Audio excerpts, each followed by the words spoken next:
Welcome to today's Global Connections program. I'm Bill Miller. What can be done to help bring peace and stability to Iraq and Ukraine? How does the worldwide demand for energy tie into these two very volatile hotspots? We'll be back in just a moment to talk about these and other important issues.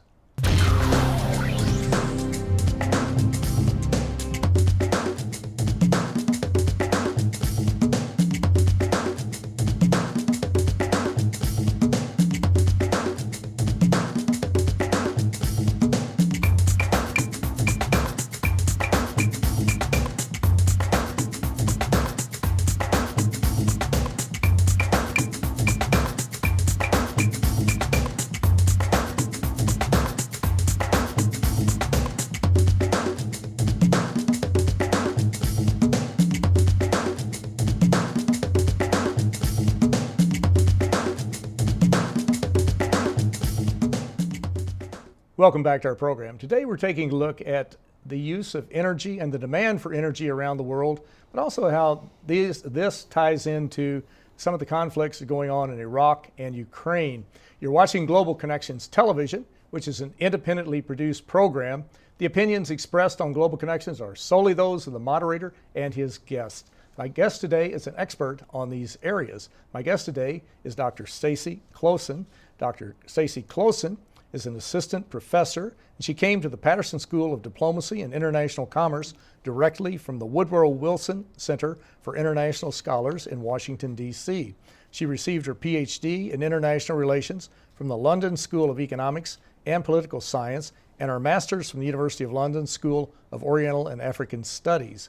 Dr. Closson was also a transatlantic postdoctoral fellow at the Swiss Federal Institute of Technology Center for Security Studies in Zurich and the German Institute for International and Security Affairs in Berlin. She worked for the U.S. Department of Defense and the Pentagon in the Office of the Secretary of Defense.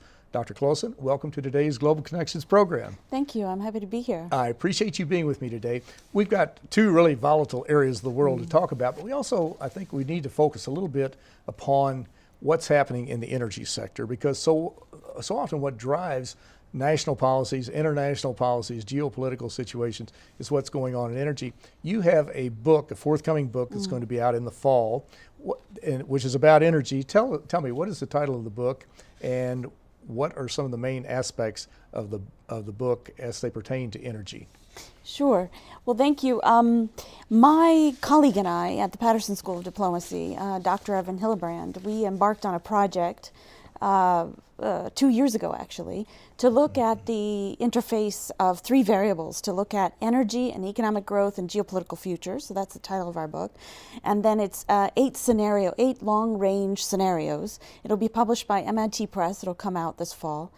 And what we do is we try to play on those three variables. You either have high or low growth, you have high or low energy prices, or you have stability or instability. And at the Patterson School, we have the benefit of having a very great group of master's students, and we were able to utilize them in scenario planning with members of the former or current members of the National Intelligence Council. Mm-hmm.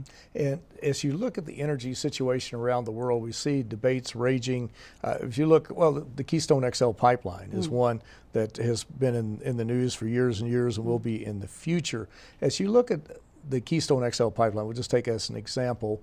What do you see as some of the pros and cons of that particular pipeline that'll run, I think, about 1,800 miles from Alberta, Canada, down to Port Arthur, Texas, and it is a very different type. It's not oil per se, but how do you view that particular pipeline? It's interesting. I teach energy security at the Patterson School, and we've looked at this every year I've taught. And the debate has evolved a bit. It was first sort of on the pro side. It was, very positive for American jobs, particularly right after the financial crisis. There were going to be construction jobs, maintenance jobs. There was a lot of talk about how Canada is such a good partner. Canada is our neighbor. We don't have a problem with Canada as opposed to other countries we import oil from, like Venezuela, Saudi Arabia, Russia. So there was this juxtaposition of we have a friend on the northern border, and frankly, we already have a very robust relationship with Canada. We already have 4 pipelines coming in. There's north-south flow of oil and gas and electricity. But on the con side, what has come about in the past several years, of course, been environmental concerns about the particularly agricultural irrigation and from this aquifer that it'll pass through, and you know, we've had politicians that have been against it from the state of Nebraska in particular. I think, though, also there's been a bit of a misunderstanding about whether it will actually enhance U.S. energy security. So in other words, if you define security as a reliable supply at an affordable cost, I think there's been a bit of a misunderstanding. I mean, there's one global oil market, there's one price, and that is determined by multiple factors. And this pipeline will have very small impact. In fact, company records have shown from this pipeline that most of the oil, or all of it, is meant to go down to refineries and then exported as diesel for sale, for example, to Europe, which is a very lucrative market. So it won't really enhance American supply. It won't affect our price. It won't, you know, bring the price at the pump down. And so then we become a transit state. And the question is, what do we get out of being a transit state? Exactly. And some of the major other concerns you mentioned about the environmental and the Ogallala Aquifer, which has parts in like 8 states in the Plain states, and 1/5 of the water supply in this country comes from that aquifer. And of course, if that pipeline ruptured, which those pipelines have in the past, it could very well infect that aquifer, maybe destroy it, possibly. That is a possibility. And also, as I understand it too, with the tar shale that would come through this, it's more of a peanut butter slurry type of thing.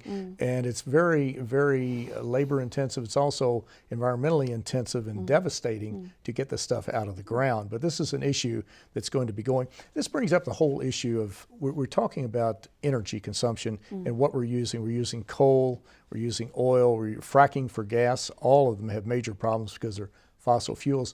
What can be done to move away from the fossil fuels? Maybe this is the discussion we should be having, not using these very dangerous carbon-producing fossil fuels, but moving into clean energy activities such as solar, wind, thermal, whatever it might be. Do you discuss that with your students? We do as well, of course, and I think the one troubling bit about this pipeline for the Obama administration, and why there's been some delay in deciding, is that they are promoting being a bigger part of a global solution to reducing climate emissions.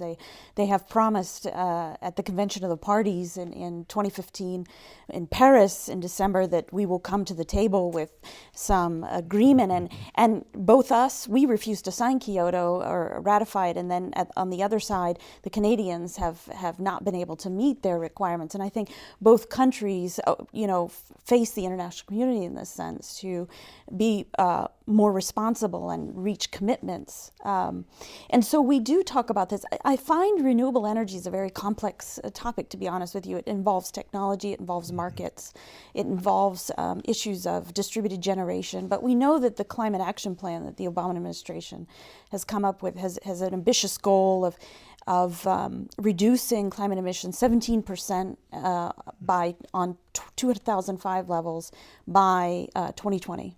And they want to do that through clean energy, about 80% clean energy by 2035, I believe. And it's very ambitious, and with my students, we talk to members of industry, and we talk to energy economists. And it's a very, very much of a moving target, this renewable energy, and we'll see where it goes. Exactly, it certainly is. And of course, one of the biggest consumers of energy with oil and that type of thing are the militaries around the world. Yes. The United States Defense Department is one of probably the major consumer, I would imagine, if you lump in the Air Force, Army, Navy, Yes. Marines, Coast Guard, of all of the energy in this country. What role can they play? We'll just take the U.S. as an example, but it could apply to the military in Canada or in Argentina or wherever it might be. What role can they play in helping to reduce this carbon footprint and to maybe move us into a clean energy environment? Yes. This is one of the more good news stories. I've personally conducted research in the Pentagon, and I've written a paper recently for the Center for National Policy, which is a think tank. And it was a co-authored study, and my co-author and I, we sort of realized that energy is perhaps the crux of the future of the strength of the U.S. warfighter. And the reason being is that The U.S. military, as you noted, is the largest consumer of oil in the world, actually. And besides that, about 75% of the Department of Defense's energy use is what's called operational energy, so for moving, training, equipping forces and equipment. And the issue has been, the lesson from Iraq and Afghanistan have been that you lose warfighters just simply trying to get oil to the battlefield.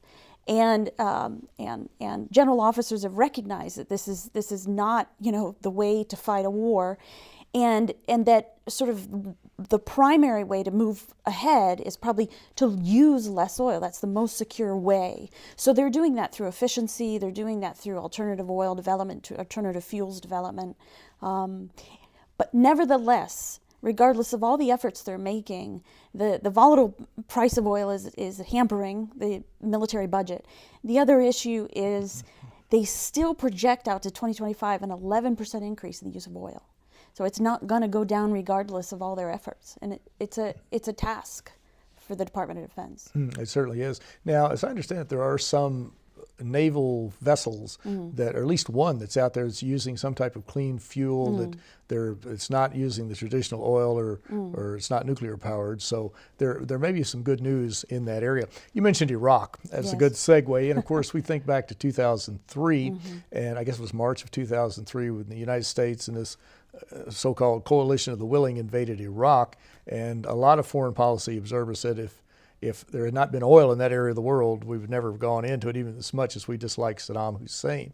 But we have a situation over there now that's even more volatile probably than it has been at any point since 2003, even during the dark days back in 2007, 2008, when there was quite a bit of violence. But as you look at the situation in Iraq with ISIS, the Islamic State of Syria, let's say Islamic State of Iraq and Syria, I guess it is, and the inroads that they have made in that area of the world, how do you analyze what's happening there, and what can be done to bring the forces together, either through the United Nations, through NATO, through the European Union, through the players in that region? You've got to include Iran, you have to include all the players to bring some stability to that area. But how do you view that as far as what can be done to help stabilize the situation and reduce the conflict? Yes.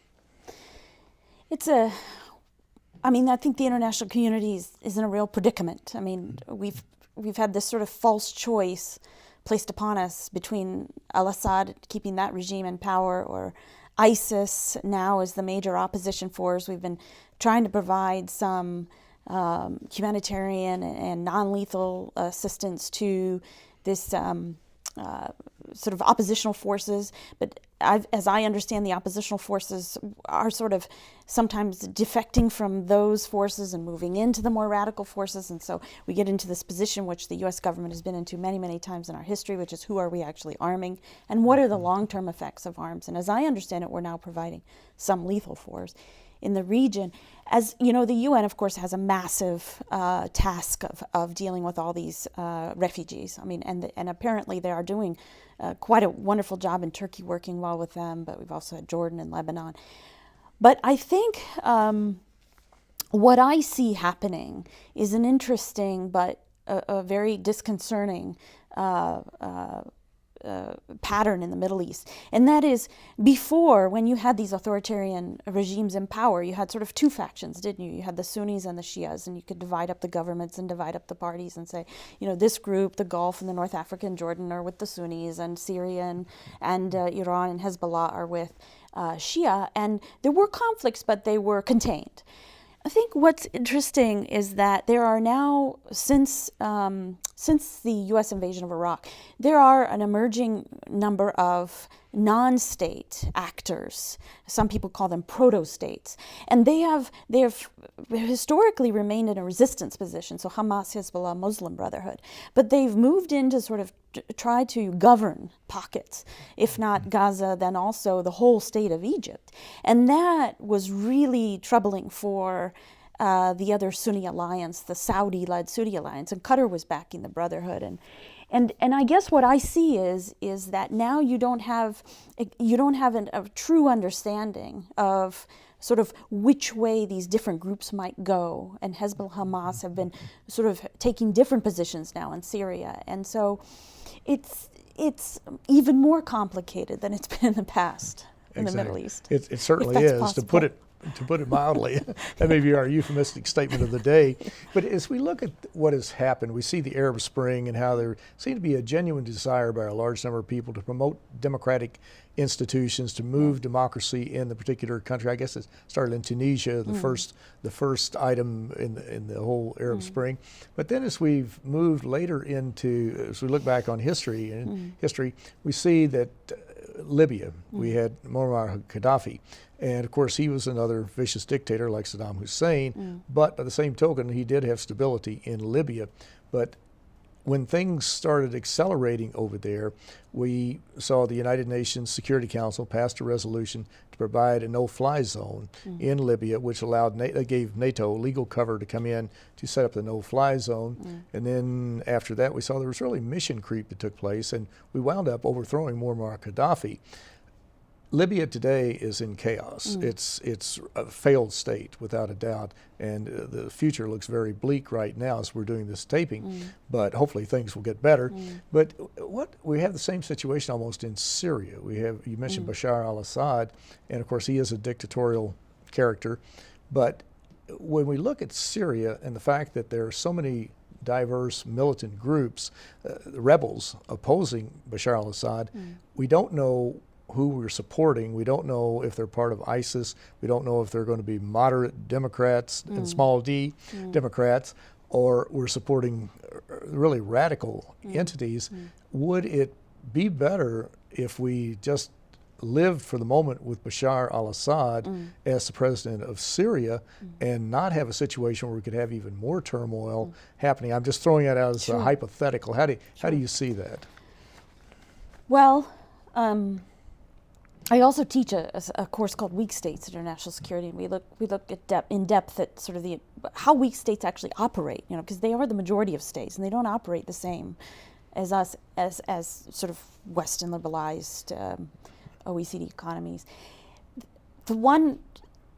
The one thing you can say about dictators is there's some predictability, right? So I've been to Egypt several times. I've been sort of before Mubarak, during Mubarak's overthrow, and then Morsi and during Morsi's overthrow.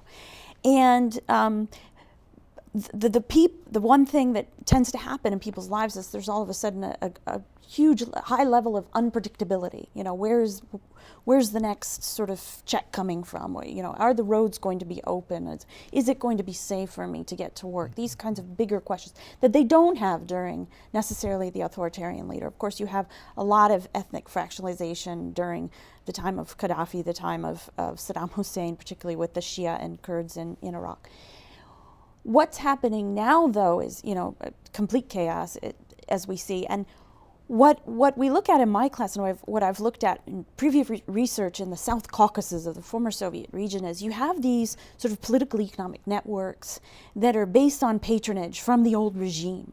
And I think the thought was that if you dismantled that, if you dismantled the Ba'athist Party, if you dismantled the Gaddafi networks, that you could replace that with some other functioning system that would provide services to the people, provide salaries, provide infrastructure.